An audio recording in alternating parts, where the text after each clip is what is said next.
Chapter 8, Prime Minister's Office and Cabinet Secretariat. The most distinctive feature of the Indian Constitution is the parliamentary system of government.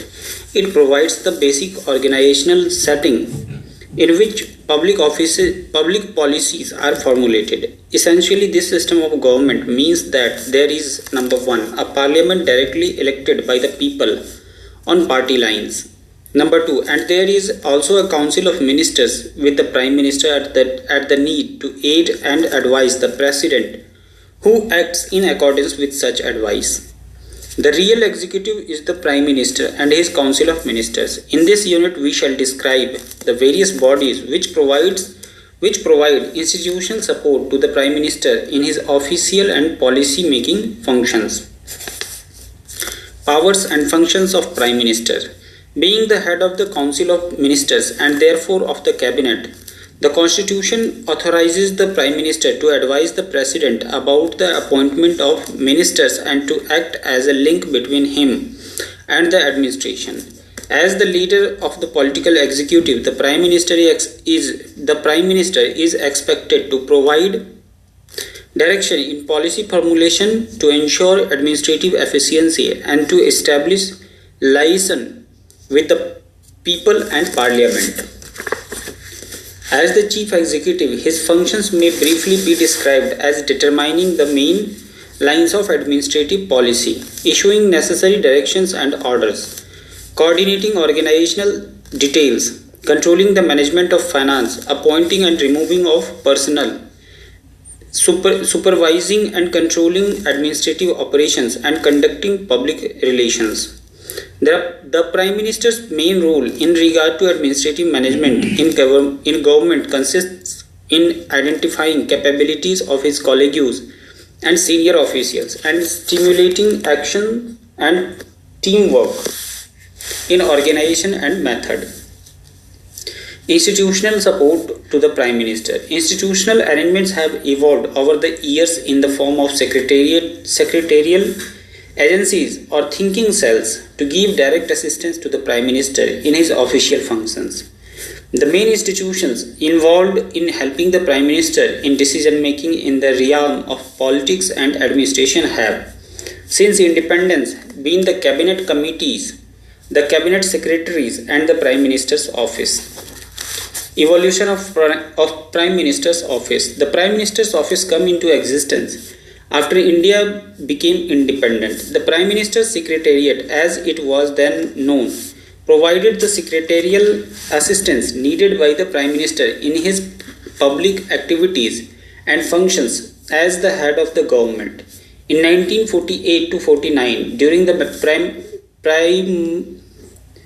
primership of Nehru, the office staff included a modest number of 117 members, which steadily increased over a period of time. During Lal Bahadur Shastri era, the Prime Minister's Secretariat emerged as a regular department under a full-fledged secretary, and its influence in top-level policy making increased. It was, however, during Indira Gandhi's prime ministership from 1966 to 1977 that the Prime Minister's Secretariat not only swelled in size but in power and authority as well. The Prime Minister's Secretariat had a personnel of about 200 in 1968-69, and during the internal emergency of 75-77 emerged as a real center of extra constitutional power and authority. During the Janta regime 1977 to 80, the Prime Minister's Secretariat was cut down to size both in terms of number and authority. In June 1977, the Prime Minister's Secretariat was renamed as the Prime Minister's Office, though the number of its personnel has again been growing steadily in the last 10 years. The office now maintains a low public profile, assisting the Prime Minister in his public activities rather than always attempting to exercise extra constitutional power and authority. Organization. The Prime Minister's office is headed politically by Prime Minister and administratively by Principal Secretary.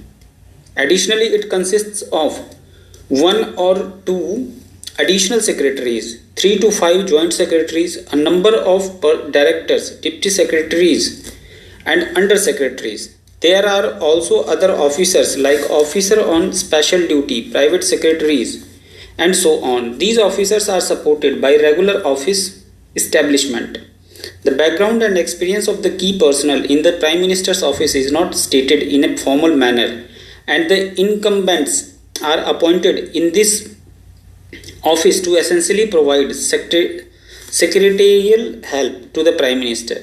It has a secretary who may or may not come from the civil service. Other personnel are generally drawn from the civil services and posted for varying periods. The work is shared between the secretary, the additional secretary, joint secretaries, the deputy secretaries, and other personnel. Being a small office and because they should interact freely among themselves, no fixed duties are laid down for the members of staff. The division of work is made according to the convenience and experience of the staff in the office. Functions. The main task of the Secretariat is to help the Prime Minister in the performance of his functions as the head of the government. It is responsible for assisting him in maintaining on the official side liaison with union ministers, the president, governors, chief ministers, representatives of foreign governments in India and others, and on the public side in handling various requests on or complaints from members of the public addressed to the Prime Minister. In general, the jurisdiction of the Secretariat may be said to extend over all such subjects and activities which are not specially allotted to any individual ministry or department. It also prepares answers for questions raised in Parliament on some general subjects which could not on strict classification be allotted to any particular ministry. The Prime Minister's office performs several functions. Point. Assisting the Prime Minister in respect of his overall responsibilities as head of the government, like maintaining liaison with central ministries, departments and the state governments. Helping the Prime Minister in respect of his responsibilities as chairman of the Planning Commission and the National Development Council (NDC). Looking after the public relations of the Prime Minister like contact with the press and general public, dealing with all references which under the rules of business have to come to the Prime Minister, providing assistance to the Prime Minister in the examination of cases submitted to him for order under prescribed rules, maintaining liaison with the President, governors and foreign representatives in the country, acting as think tank of the Prime Minister. However, the Prime Minister's office is not responsible for functions devolving on the Prime Minister in his capacity as the head of the cabinet, except to the extent to which matters are handled in personal correspondence between him and individual ministers, or for handling correspondence either relating to party policies or of a domestic nature. The changing role of the Prime Minister's office. The role of the Prime Minister's office has evolved and varied from Prime Minister to Prime Minister. Under Nehru, the size of the office was limited. So was its role. Under his tenure, a greater reliance on the ministries and their advisors seems to have been a characteristic way of working, and the Cabinet Secretary provided a primary link. In subsequent period, the Prime Minister's Secretariat has been performing some of these functions. Though all cabinet matters must go through the Cabinet Secretariat, demarcation between the two is not rigid, and indeed it cannot be so. It was Nehru's successor Sastri who took the first step towards establishment of a powerful Secretariat. He appointed L.K. Jha as the secretary to the Prime Minister, and he became the head of the Secretariat. Jha's powerful and dynamic personality raised the status and stature of the Secretariat and also added to its tasks. Under Jha's stewardship, the Prime Minister's office started commanding a formidable influence in the making of decisions, a trend which got further strengthened during Indira Gandhi's Prime Ministership. At the time of assuming office, she had a very limited experience of administration, Hence, her dependency on her secretariat became greater, especially on complex economic and foreign policy issues. Mr. L.K. Jha was succeeded by Mr. P.N. Huxer, under whom the Prime Minister's Secretariat grew to such an extent that it became an independent executive force. Much of the domestic and foreign policy took shape at the Secretariat, and a lot of authority come to be concentrated in the Prime Minister's office. This became all the more marked during the period of internal emergency 75 to 77, which ensured in an era of authoritarian prime ministerial rule. As a consequence, the Prime Minister's Secretariat became the focus of all authority, and its writs began to be obeyed by all central ministries, departments and other executive agencies. During Indira Gandhi's reign, the Prime Minister's Secretariat virtually became a national policy formulation body, and the Cabinet Secretariat its enforcement arm. During the Janta period, an effort was made to diffuse the existing concentration of power in the Prime Minister's Secretariat and reduce it to the status of a mere office whose functions were merely secretarial in nature. As a result, the Secretariat was divested of its various policy making calls. However, in the last 8 years, there is a noticeable trend towards concentration of policy making power in the Secretariat. Once again, there remains a feeling, often and articulated by the opposition and newspapers from time to time, that the Prime Minister's Secretariat is in fact a micro-cabinet, since it often attempts to supplant the cabinet in all major policy making functions. Cabinet Secretariat. On the attainment of independence in 1947, a popular cabinet headed by the Prime Minister replaced the Executive Council of Viceroy. The Executive Council Secretariat formally became the Cabinet Secretariat. Consequently, the Secretary of the Executive Council of the Viceroy was renamed as Cabinet Secretary. The Cabinet Secretariat is a staff body which has an important coordinating role in the process of decision making at the highest level and operates under the direction of Prime Minister. The Cabinet Secretary is the administrative head of the Cabinet Secretariat.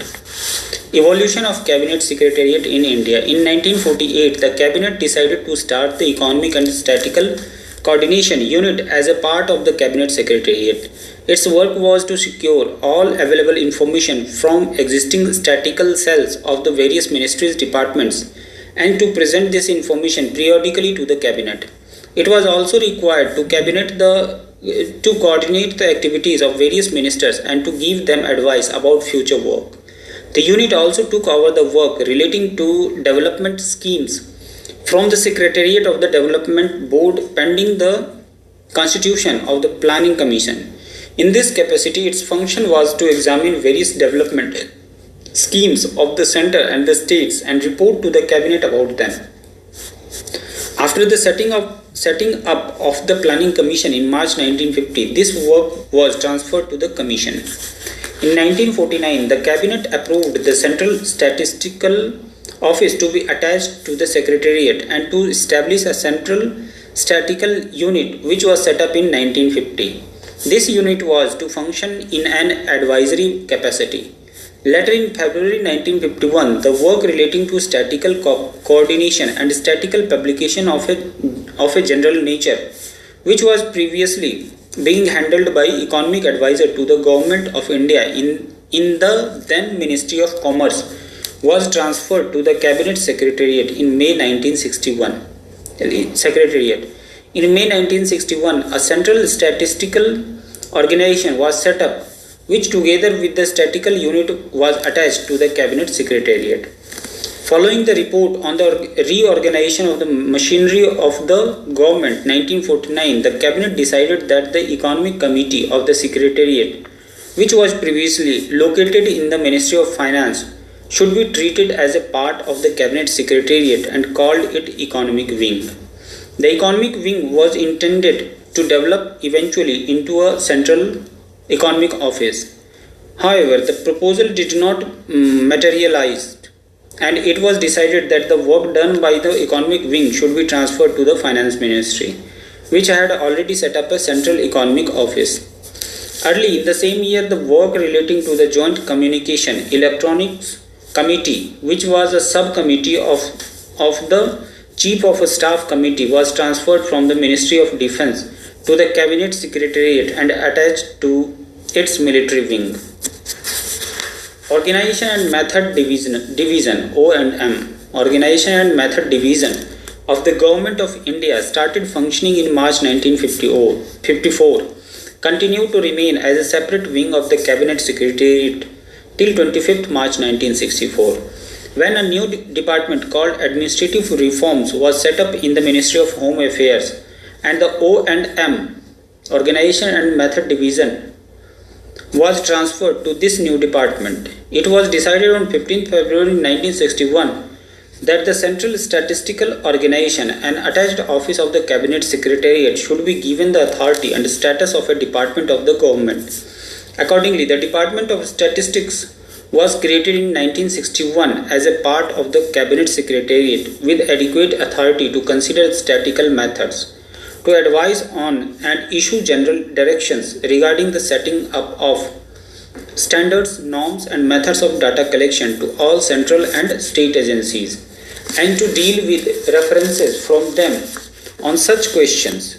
This department had under it two attached offices, namely Central Statistical Organization and the Computer Center.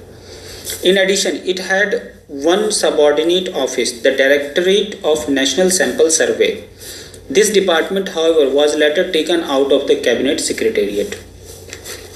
With the Chinese aggression in October 1962 and the consequent declaration of a state of national emergency, the Cabinet decided to set up an emergency committee to provide secretarial assistance to the emergency committee. An emergency wing was created in the Cabinet Secretariat. In July 1965, a new wing known as Intelligence Wing was added to the Secretariat to provide Secretariat assistance to the Joint Intelligence Committee. Following the armed conflict with Pakistan in September 1965, the Cabinet decided on October 7 that a unit called the Directorate General of Resettlement should be set up in the Secretariat for the formulation and implementation of schemes of relief and rehabilitation in the areas affected. This unit functioned under the overall guidance of the Committee of Secretaries headed by the Cabinet Secretary. This unit was later abolished and residuary work transferred to the Department of Rehabilitation on 1st July 1966.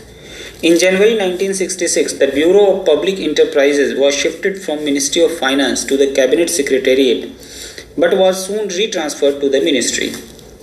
Perhaps the most important change made as a result of the recommendations of the Administrative Reforms Commission was the creation of a central personnel agency in the Cabinet Secretariat in August 1970 and the transfer of the Department of Administrative Reforms from the Home Ministry to the Cabinet Secretariat in February 1973. The issue of the location of the Central Administrative Reforms Agency, however, proved to be controversial. When the Government of India decided to set up an Organization and Method Agency, there was a controversy as to its location. Both Home and Finance Ministry put forward their claims, but it was ultimately decided to locate it in the Cabinet Secretariat. But the Home Ministry ultimately succeeded after an interval of 10 years to get the Organization and Method Agency shifted from Cabinet Secretariat to the Home Ministry with the elevated status of a department. However, again after nearly a decade, the Department of Administrative Reforms was once again located in the Cabinet Secretariat in 1973. But during the Janata Dal period, the Department of Personal and Administrative Reforms was again transferred back to the Ministry of Home Affairs in 1977. But presently it is located in the Ministry of Personal and Public Grievances. Organization and functions. The organization of Cabinet Secretariat and its role has been constantly shifting with the reorganization of the executive functions of the Union Government. The Cabinet Secretariat is organized in three wings: the Civil Wing, the Military Wing and the Intelligence Wing. The main Civil Wing provides secretarial machinery for the Cabinet. It provides secretarial services for the various standing committees and ad hoc committees of the Cabinet. and also to a number of committees of secretaries which function under the chairmanship of the cabinet secretary. It also deals with the framing of the rules of business of the union government.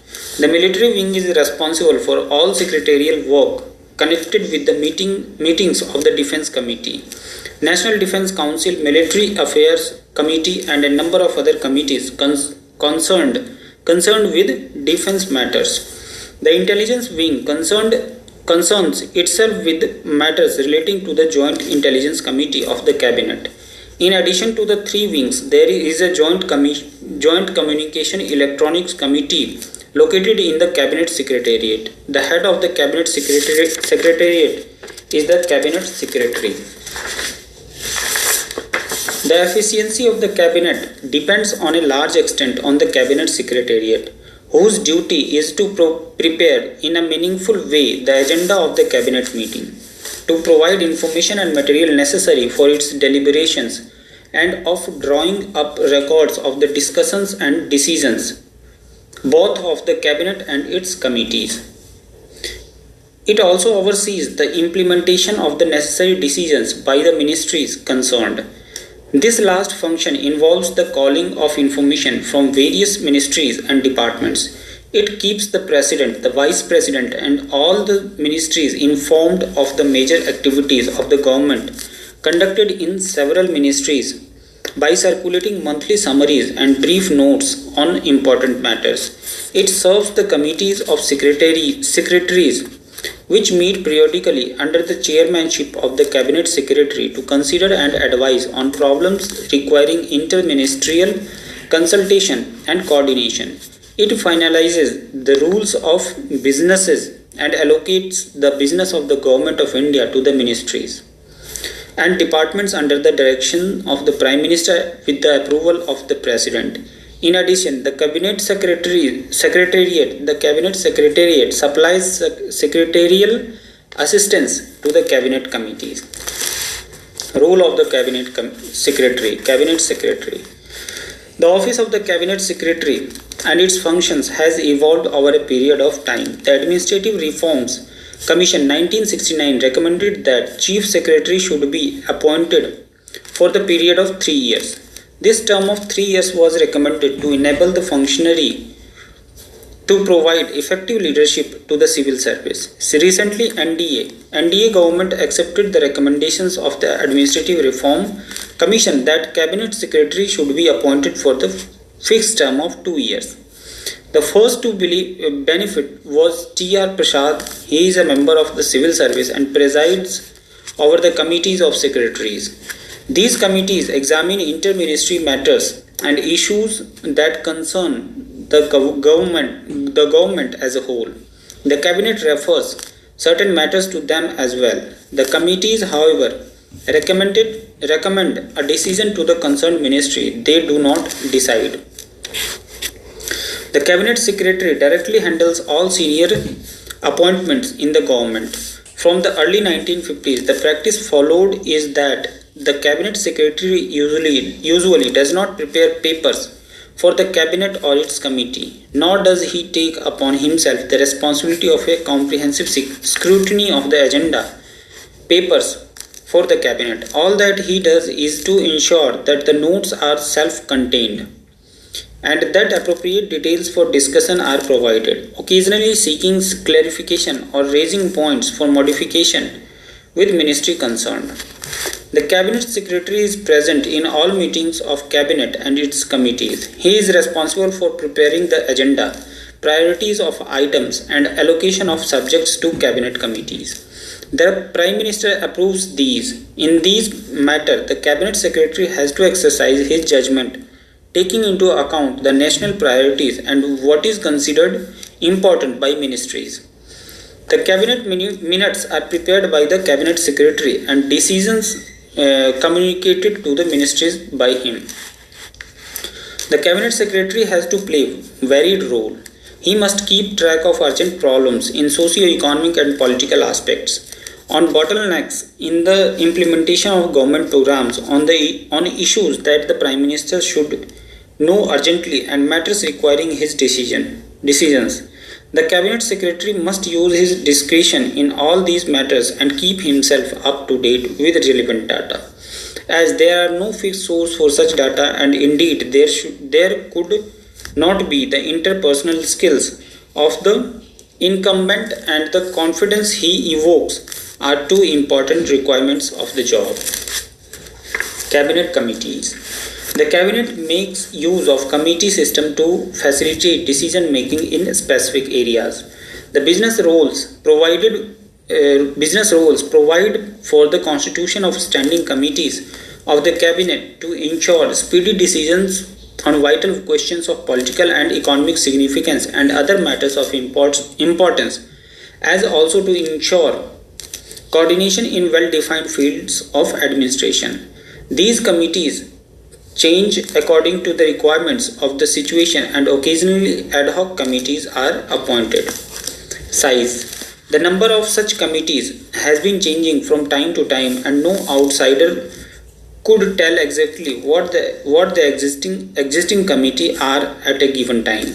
However, the membership of the cabinet committee normally varies from 3 to 8. The chairmanship of them is shared between the Prime Minister and Home Minister. The committees which function on a more or less permanent basis are the Political Affairs Committee, Economic Affairs Committee, Committee on Parliamentary Affairs, Appointments Committee, Committee on Accommodation, Committee on Industry and Trade, and the Committee on Food and Agriculture, etc. Of these, the most powerful is the Political Affairs Committee, consisting as it does of the senior most ministers. It functions as a super cabinet in providing directions to the government. Function and role. The cabinet committees are instruments to organize coordination in clearly defined fields of administration and relieve the cabinet of their burden of work. The flexibility in membership of these committees enable interested ministers to exchange views and arrive at agreed solutions without involving the cabinet, thus reducing pressure of work upon the latter. Lastly, there is a considerable sharing of work, with the result that many matters which could otherwise travel up to cabinet for decision making are settled at the level of cabinet committees. This ensures continuous coordination on vital economic and political issues and speedy decision making when required.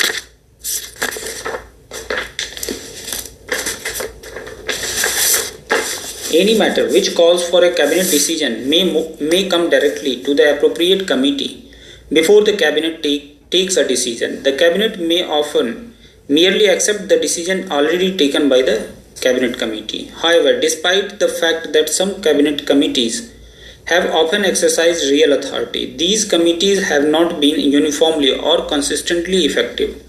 Firstly, they do not cover all important areas of governmental functioning. Secondly, they can take up a matter only when it is referred to by the minister concerned by the cabinet. Lastly, they do not meet regularly, which is absolutely necessary if sustained attention is to be given to complex problems and the progress in implementation of important policies and programs to be kept under constant review.